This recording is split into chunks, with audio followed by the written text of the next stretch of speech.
Welcome to Randy's Old Time Radio Shows. Dust off your radios and step back in time. Tonight, the heroes, villains, and thrilling stories of radio's golden age come alive just for you. Tonight, you're about to cross the threshold into the shadows of the ordinary, where voices from the past still whisper and every creaking door hides a secret. This is the CBS Radio Mystery Theater, where suspense never sleeps, the unexpected waits in the dark, and mystery is only ever a heartbeat away.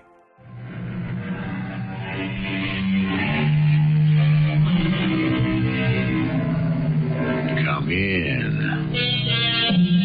Welcome. I'm E.G. Marshall. I don't suppose that more pungent words have ever been voiced than those rebuking the disciple Peter when Jesus said to him, "For what doth it profit a man if he gain the whole world and suffer the loss of his own soul? What exchange shall a man give for his soul?" Such a man was Peter Ordway, the wealthiest for miles around, yet in many ways the poorest. What do you mean breaking in here? Who are you? Mr. Ordway, you know who I am. I never saw you before in my life. You have forgotten, Peter, but I haven't. We were together a long time on that raft. On that raft? Yes. I've come, Ordway, after all these years to collect the debt. Are you going to pay up or not? Oh, Mr. Ordway, he's got a gun.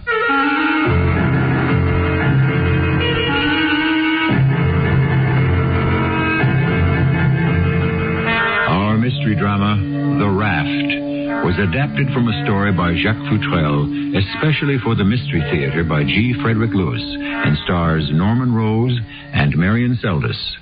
I shall return shortly with Act 1.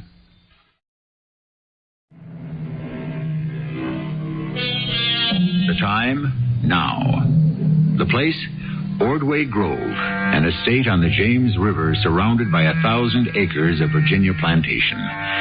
Since 1720, the Grove's Georgian colonial house has been the home of generations of Ordways.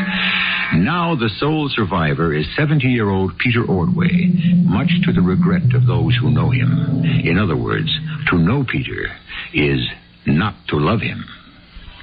This is Frederick Walpole. I've been hanging on to this phone for 10 minutes waiting to speak to the bank's vice president. This is Mrs. Raymond. Oh, Mrs. Raymond, good. I have Peter Ordway here, if you would be so good as to hold on. Certainly. Virginia? Mr. Ordway, what can we do for you? What are you up to down there at the Fourth National? I can follow you, Mr. Ordway. Mr. Ordway, if someone here has done something to displease you, the sooner I know what it is, the sooner we can have the situation corrected. Well, if I knew who the culprit was, I wouldn't be calling you, Mrs. Raymond. Mr. Ordway, I'm trying to apologize. I don't know what to apologize for. Didn't the messenger arrive with your monthly statement? I received the statement, and with it I also received a card with something written on it. Well, is that why you called me? What is written on the card? 3 words. $1 million. Well, I don't see why that distresses you. I want to know why that card is in the same envelope with my bank statement. Well, probably. Some bank teller scribbled that notation down. It was just accidentally included with your check. I cannot accept that. Now, Mrs. Raymond, I want you to make a thorough investigation and report back to me. Goodbye. Walpole? Walpole, are you here yet? Oh, good morning, Mr. Ordway. Beautiful morning. Well, I brought your mail up from downstairs. Nothing of great interest. A few inquiries. The Antiquities Association wants to conduct a tour of the mansion on Jefferson Davis Day. Your foreclosure of the Hills Point houses have been signed. Now, what is this? This card? I didn't see that. It came in an envelope with no return address. Does this card look familiar? A plain 3x5 card. Nothing on this side. $1 million? Well, it's the same handwriting as the one that came yesterday with the bank statement. What should I do? Tear it up. 2 cards in 2 days with the same words on it? Talk about a sudden downpour.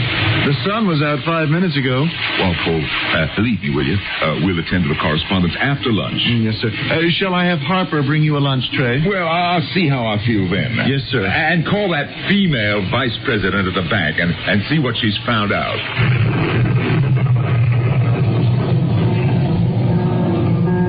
I hate water. I can't think when it's raining. The raft. We're on a raft on the high seas. Clothes wet through and through. How much longer is it going to be before we're picked up? How long can we hold out? Oh, if I could only forget all of that. Forget who was saved. And forget who was drowned.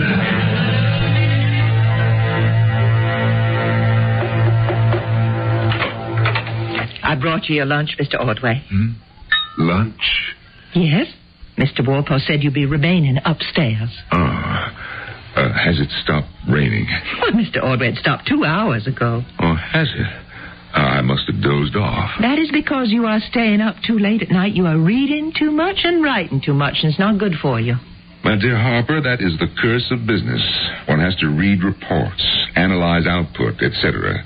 If I don't keep working at it, Ordway Industries could go under. But you're a wealthy man. You should enjoy yourself.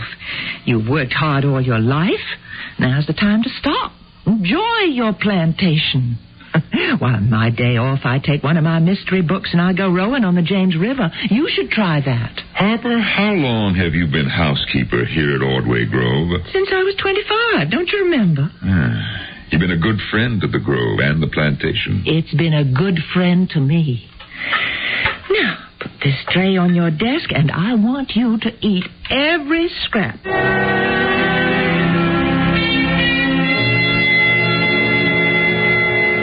Harper, good morning. Didn't expect to see you dusting the hall furniture at 8 in the morning. Mr. Ordway, what in heaven's name are you doing downstairs so early? When you're my age, you don't need as much sleep. Has the mail come yet? At 8 o'clock?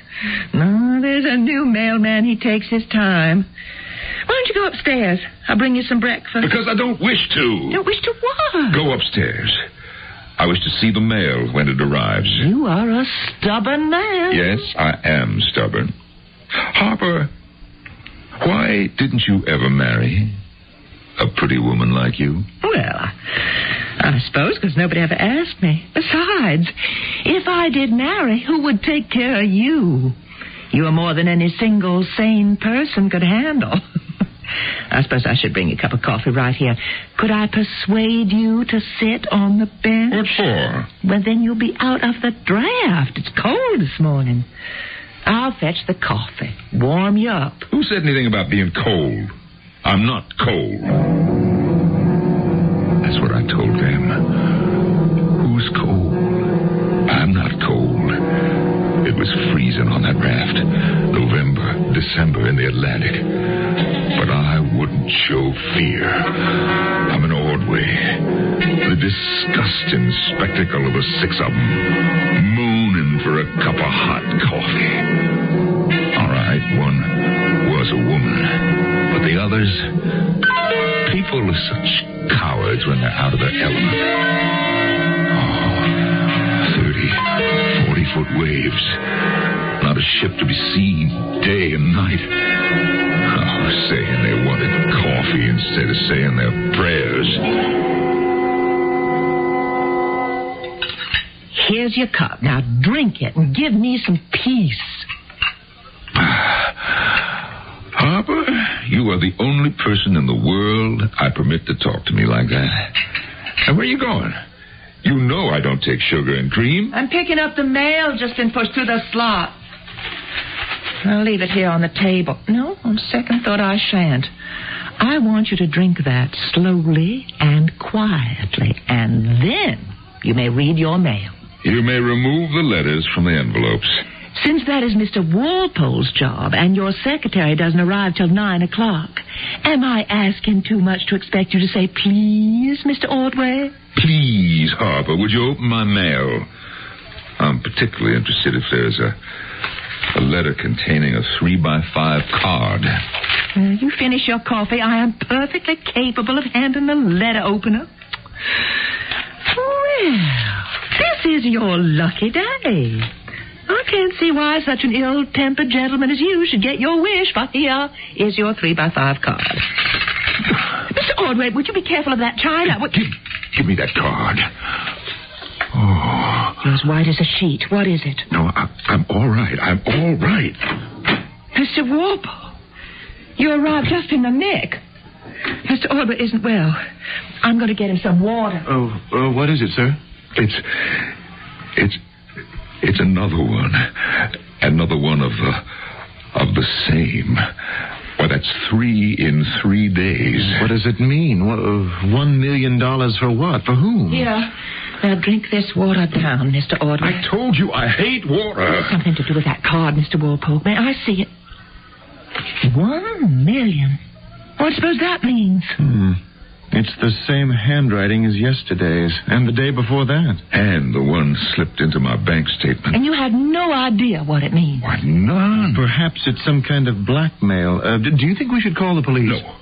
No police. But if we don't go to the police or hire a private investigator, how are we ever going to find out why these cards have been sent to you? I don't care why.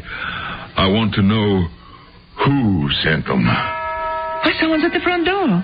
I'll go. Now, Mr. Ordway, let me bring you a soft-boiled egg and some toast.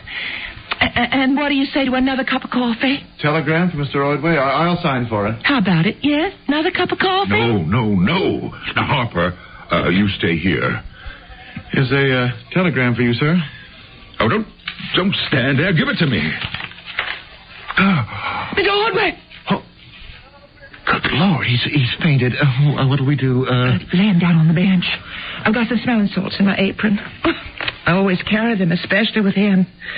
Mr. Walpole, lift his feet up onto the bench. We have to decide what we want to do. I've examined the stores, and there's not much left. Not enough, I'd say, to last another week. Either we were shortchanged originally, or one of us has been secretly stealing the food meant for us all. How is he, Harper? Since we got him up to his room, he won't say a word. I left him lying on top of his bed, wide awake. I wonder if we shouldn't call Dr. Anderson. It's really not necessary. If I thought so, of course I'd call a doctor. It's a little rattling to have someone sending you strange notes. Could I see the telegram? But all it says is $1 million. Yet it was enough to make him faint. Of course, he is 70. He's no youngster. But does he owe someone $1 million? Not that I know of. It's a threat, then. With malice aforethought, I'd say. Give me that telegram. Mr. Ordway, you frightened me. We didn't hear you come down the stairs. Walpole, I won't be needing you anymore today.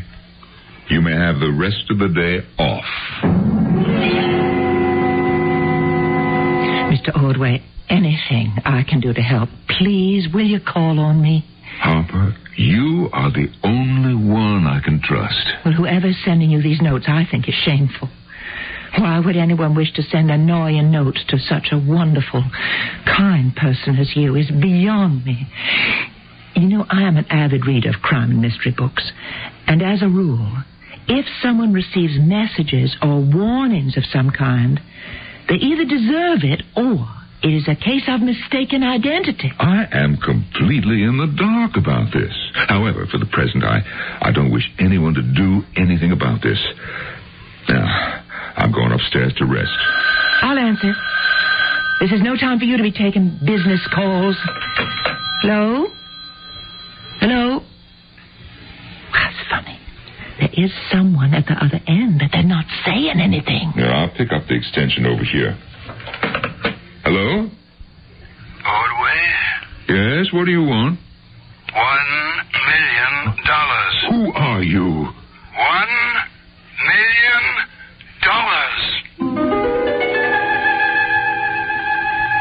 If someone demands such a large sum of money, he must have reason to believe he can get it. But what for? For services rendered? Possibly. And if payment is not forthcoming, what could be the penalty? The hard currency of ultimatums? Riches, says the Proverbs, shall not profit in the day of revenge. Is the threat revenge? To help you solve the puzzle, I shall return shortly with Act 2.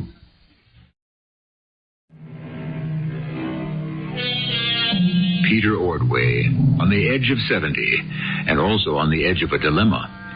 He is being subjected to a barrage of demands for $1 million. His personal secretary, Walpole, has been ordered not to inform the police. However, his housekeeper, Harper, has a mind of her own and uses her day off to investigate. Mr. Ordway, what are you up to wandering down the front hall? Did Cook serve you up the luncheon I ordered? Well, I wasn't hungry.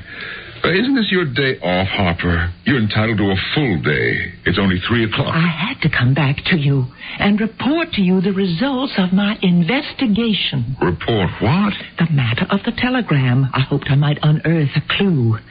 After all, you can't send a telegram without someone in the telegraph office knowing who sent it.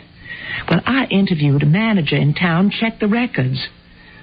Blind alley, as detectives would tell you. The message and the cash to cover delivery was put through the mail slot in the telegraph office. Where's Mr. Walpole? What? I sent him on an errand. Well, it's just as well I came back when I did. Was there another of the telephone calls? I mean, while I was out? Yes. Oh, the nerve. Makes me very angry. Mr. Ordway, he's fainted again.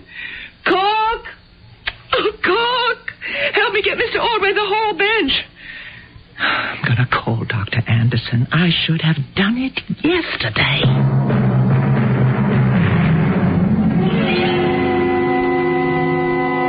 What is it, Dr. Anderson? Is it serious? Yeah, I wish he lived on the ground floor. But we managed to get him up to his bedroom all right. Serious? Take a look. He's resting comfortably. I am not Anderson. I dislike being in bed in broad daylight. Listen to him.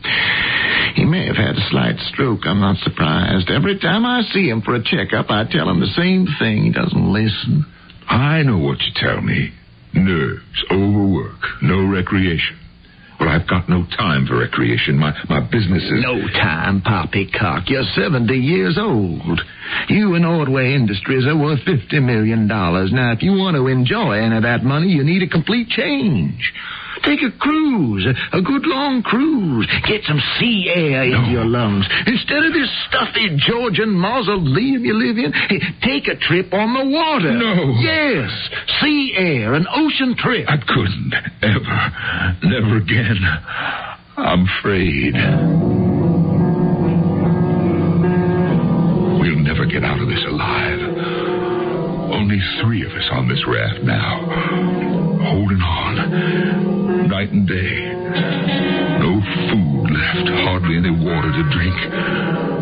What is the use of all my money to me now? I've never lived. Oh, no. The raft is leaking. Too much weight. How much longer can we stay afloat?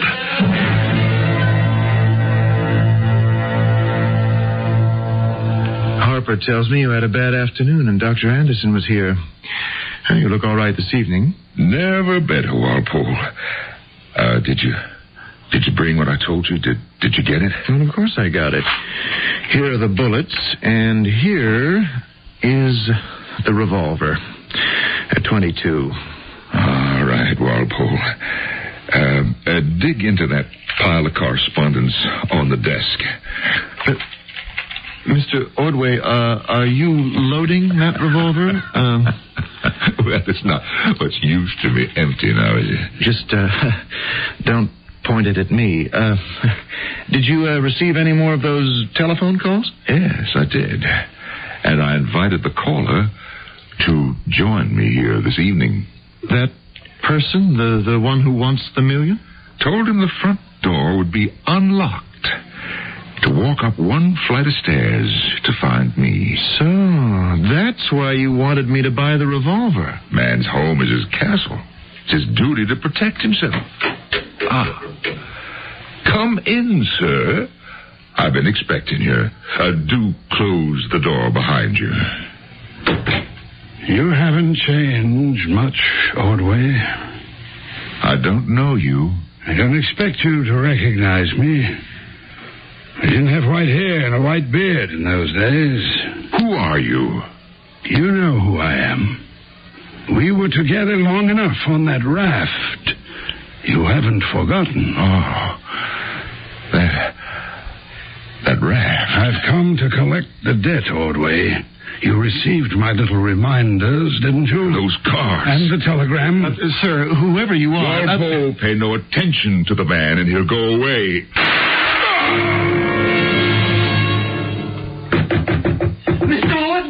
Mr. Ordway, you all right? Mr. Ordway. Oh, Mr. Walpole, what is it, Mr. Walpole? What did you do? I just picked up his revolver. Look at that poor man. Blood all over his face. Mr. Walpole, why did you shoot him?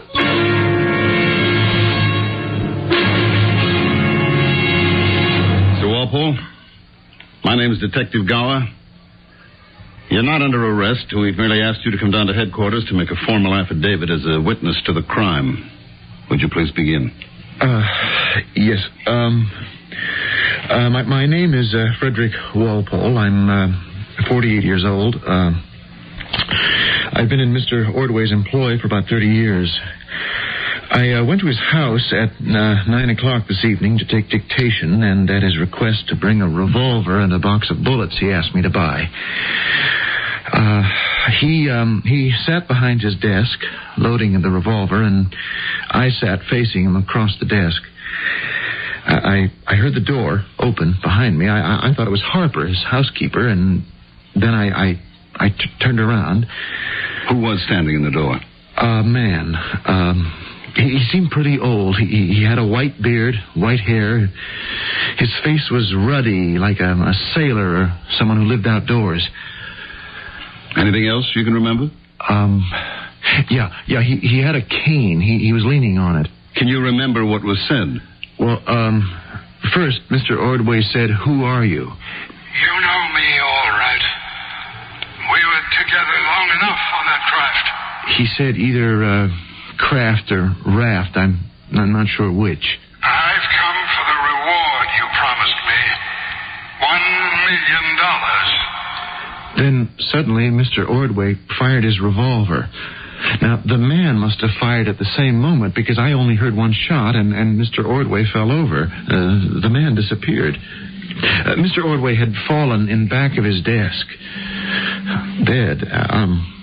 I ran to him and picked up his revolver where he dropped it. Which is where Harper, the housekeeper, found you.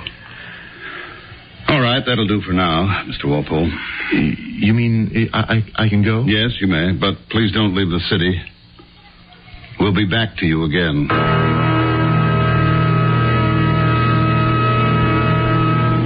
Yes, go on, Mrs. Harper. Is it Mrs. Harper or Miss Harper? Miss Harper, I'm afraid.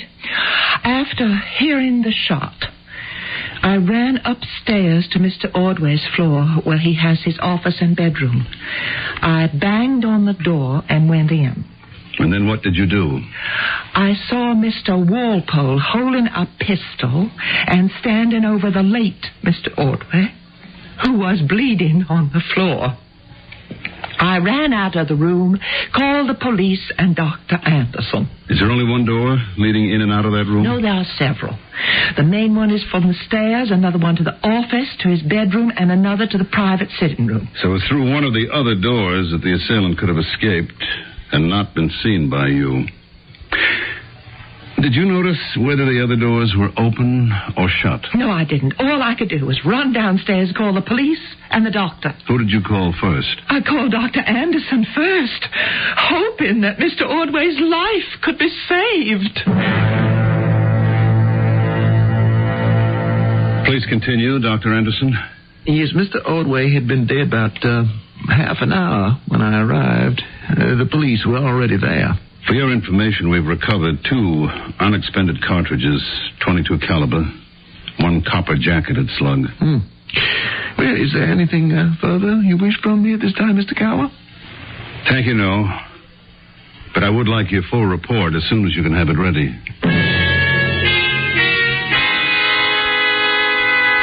Harper, you thought I'd killed Mr. Ordway, didn't you? Well, how can you blame me?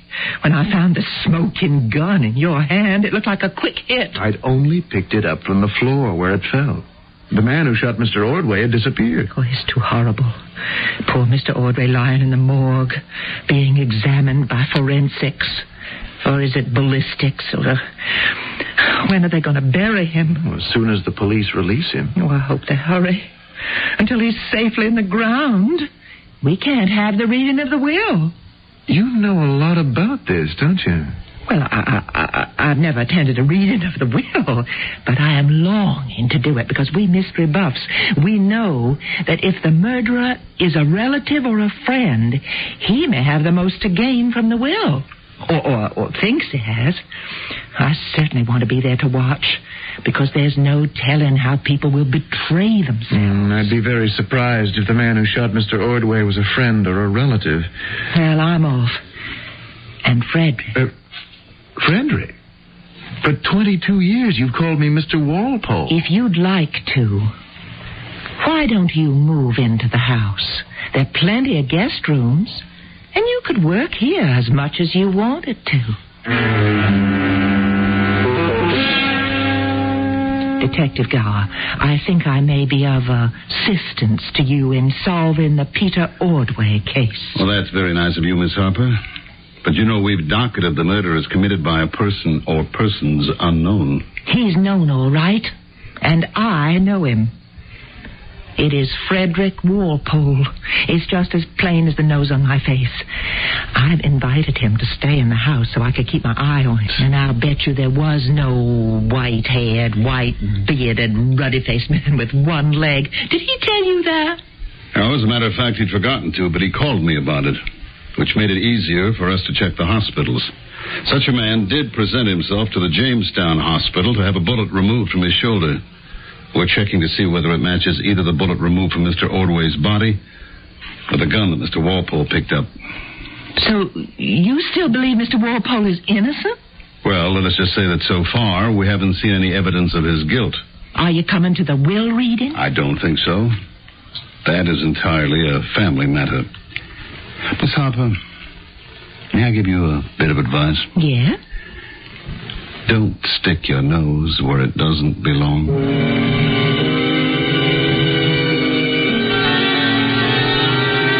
Dear Miss Harper, can't you just see her?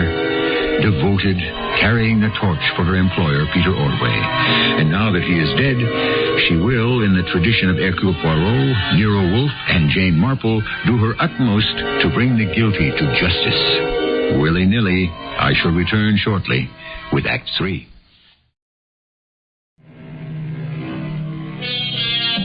Scratch the surface of most people, and what you would find underneath would surprise you. Here is Peter Ordway, whose estate on the James River goes back 2.5 centuries, whose family was revered and respected. With every passing generation, the lineage dwindled, until now, the last of the Ordways has passed into the beyond. However, there are people with memories, newspapers with news, and skeletons that rattle in closets. Frederick, I believe I'm on to something. Oh? I spent the entire day in the Sentinel office looking through their old newspaper stories on the Ordway family. Where are my notes? Here. Now listen. On November 14th, Mr. Peter Ordway and a party of 5 from the staff of Ordway Industries took off from Virginia Airport for Brazil. Encountering severe storms, the plane appears to have lost radio contact and has not been heard from since. Now, here's another. Rescue in the Atlantic. December 29th. Mr. Peter Ordway and one other gentleman, not yet identified, were picked up from a life raft in the southern Atlantic. They had been adrift for over a month. I wonder where I was when this happened to him. Why didn't I hear of it? But, Frederick, I didn't either. Nobody ever talked about it. But it fits together with what that man said that night, remember? We saw a lot of each other on the raft. You've got something there. What's your news? Any calls when I was out? Nothing exciting. We've been asked to Mr. Ordway's attorney's office tomorrow for the reading of the will. Nothing exciting. The will reading? We might meet the murderer himself there. I can hardly wait.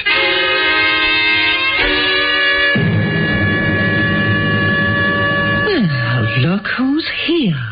Detective Gower, I thought you weren't coming to the reading of the will. I'm glad that I did. It was very interesting. Fascinating. Congratulations to you, Mr. Walpole. Thank you. I was absolutely floored by Mr. Ordway's bequest to me. $50,000. I don't know what I'll do with all that money. Of course, compared to what he left you, Frederick, it wasn't so much, but I'm sure you deserved it. It was an interesting bequest, Mr. Walpole.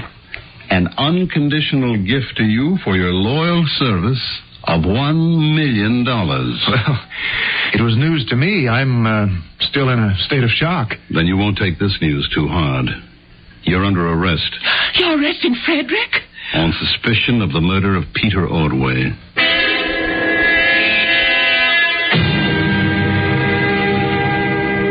Hello? Jamestown Hospital? Emergency, please. This is Detective Harper. I am working with Detective Gower on the Peter Ordway case. Oh, you're familiar with it? Good.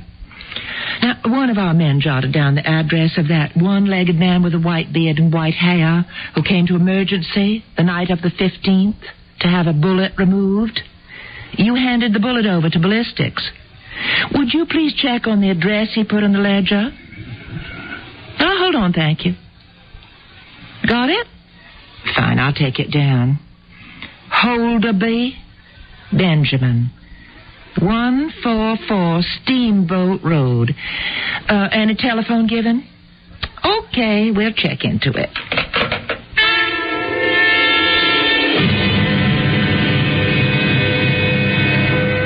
Mr. Holderby, it's nice of you to let me see you on such short notice. Well, I don't get many visitors, so I can't be choosy. My name, as I told you on the phone, is Harper. Miss Harper. This is the first job I've had in the outside world for, quite a few years. Oh, you mean you're not a professional survey taker? Oh, my goodness, no, Mr. Holderby. I was a professional housekeeper for many years, but my employer died, and I had to look for other means of employment. Now, as to you, Mr. Holderby, I can see by your complexion you are an outdoors type. I have been for some time, yes. Mm-hmm. Were you born around here? Not too far. You have had an accident to your leg, I see. Yep. An injury sustained in the war? Yep. Oh, I don't want to embarrass you. It's all right. A shark bit off my foot about 30 years ago. How dreadful. You were swimming in the ocean? You might say that. I was trying to save my life. Fascinating. And what brought you back to your birthplace? I had some accounts to square. Miss Harper, tell me something. How did you happen to pick my name? I'm pretty much a stranger in these parts. Oh, I didn't pick it. I mean, the county sent me a list, which I am just going through alphabetically. And when I came to H, there was your name. Mm-hmm. Now, what other questions do you have for me? You train for a profession? I was an airplane mechanic and pilot. I started 35 years ago. Well, now, that is interesting. For a commercial airline? No, I flew a private plane for a company. Really? We go everywhere. Up to Canada, down to South America, all on company business. Well, I must say, this being a survey take is much more interesting than being a housekeeper for Peter Ordway. Oh, my. You were his housekeeper? Yes. Did you know him? Yes, I know him. Poor man, he died mysteriously. He was shot to death. Is that a fact? Miss Harper, you're a very clever woman, but not clever enough. Now, you and I are going to sit here, and you will tell me the truth. How you happen to come here and who you're working for. No tricks. and no lies.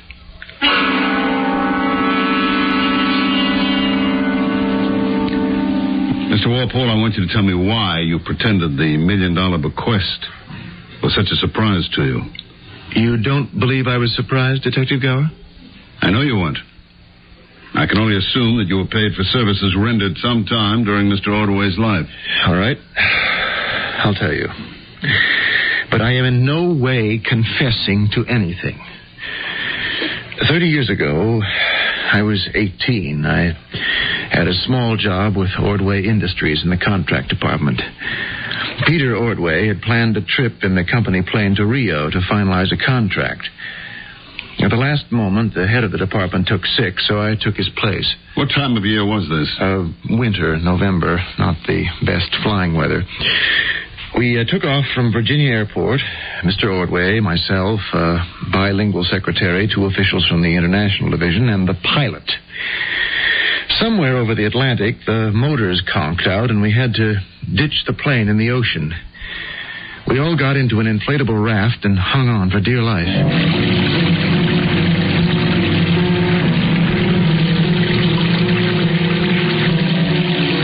What's your name, young man? Frederick Walpole. I'm in your contract department, Mr. Ordway. Yeah, well, we've been on this raft for 3 days, and no one's spotted us yet. Oh, someone will show up, I'm sure. You're either an optimist or a fool. There's not enough food or water for 6 people. Hey, you, pilot, bend hold of me. Yes, Mr. Ordway? Take a look at the stores. Tell me how much is left. Ordway was right, Detective Gower. There was hardly enough provision for 3 people, let alone 6. The morning of the 15th day at sea, the 2 company men from the International Division disappeared. They'd fallen overboard during the night, or so I thought. We were down to quarter rations. Instead of 4 biscuits a day each, it was 1. 1 for Miss Hart, the secretary, 1 for Ben, the pilot, 1 for Ordway, and 1 for me. 4 days later, the girl disappeared. Yes, it's a darn shame. I can't understand it. How could she have fallen overboard last night? We've had such calm seas. She was a nice girl. Well, now let's take stock. Only 3 mouths to feed. Myself, you, and Ben. Now, Walpole, sit a little closer to me. I want to tell you something. Now, you know I'm a rich man. Oh, yes, sir. You also know it could be days or weeks before we're discovered. There's no food left. The water, if we're careful with it, just about a quart. And then it's drinking the Atlantic or nothing. Look down there. She's leaking. Every day another inch. 3 people are too heavy. Now, we could last a whole lot longer if there were only 2 of us. Now, if you could arrange that... It just wouldn't be Tiger Baseball without... man with a lifetime job. You mean for me somehow to push Ben into the water? I'd hit him over the head first. He's a strong man, a good swimmer. You saw how he got this raft out when we hit the water. Now, you get rid of him. Mr. Ordway, why should I do that? For $1 million.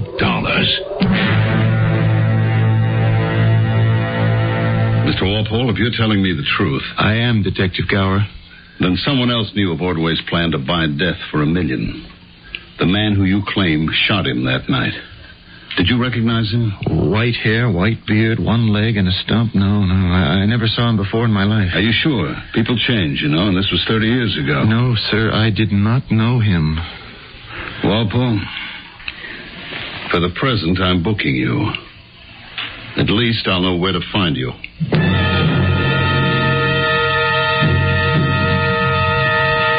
Miss Harper, you wanted to talk to the man who fired that gun. How could you shoot such a wonderful man as Mr. Ordway in cold blood? Not in cold blood. It was self-defense. The only difference between him and me was that my aim was better. How long are you going to keep me here? Don't know what to do with you. Haven't figured it out. Why did you want $1 million from him? Because Ordway owed it to me. Many years ago, I did him a favor. One favor? $1 million? That was the going rate. He never paid me. Ben Holderby, open the door. This is the police. Ben Holderby told me Ordway had offered him $1 million to do him a favor. And I'll bet it was to get rid of Walpole.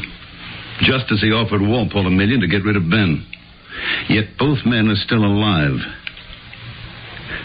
Miss Harper, I have an idea that you could precipitate some action here. If you don't object, I'll have Holderby and Walpole brought to the holding area and have them confront one another.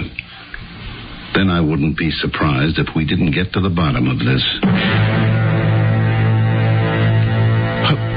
I know you. You're the man who shot Mr. Ordway. You were so intent on him you didn't see me, but I saw you. He tried to kill me first. Your name's Holderby, isn't it? That's what it is.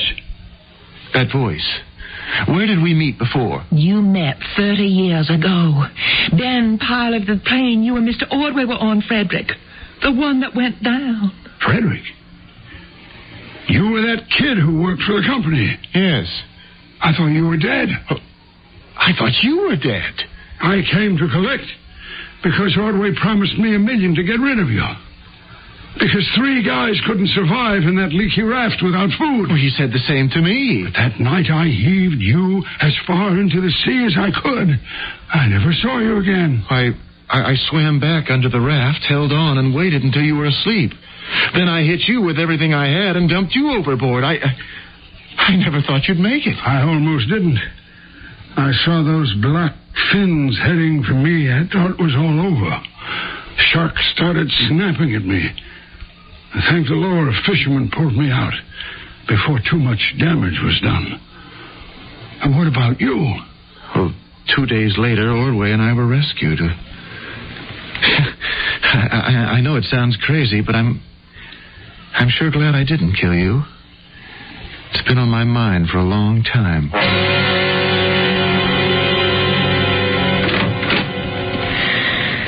Well, I hope you've got all the information you need, Detective Gower. We've got what they said on tape. Not that it'll be of very much use. Mr. Ordway must have suspected who was sending him the demands for the $1 million. That's why he sent Frederick to buy him a gun. Nobody guilty, I guess so. Except Mr. Ordway. Isn't there a saying about those who live by the sword die by the sword?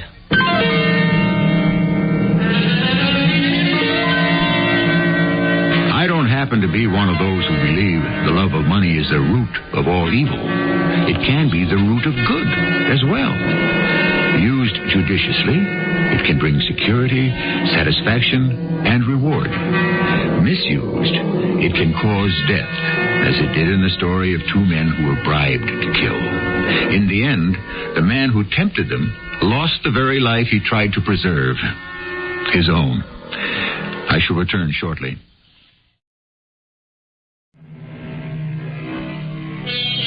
It would be comforting to be certain that evildoers are paid back with their own evil.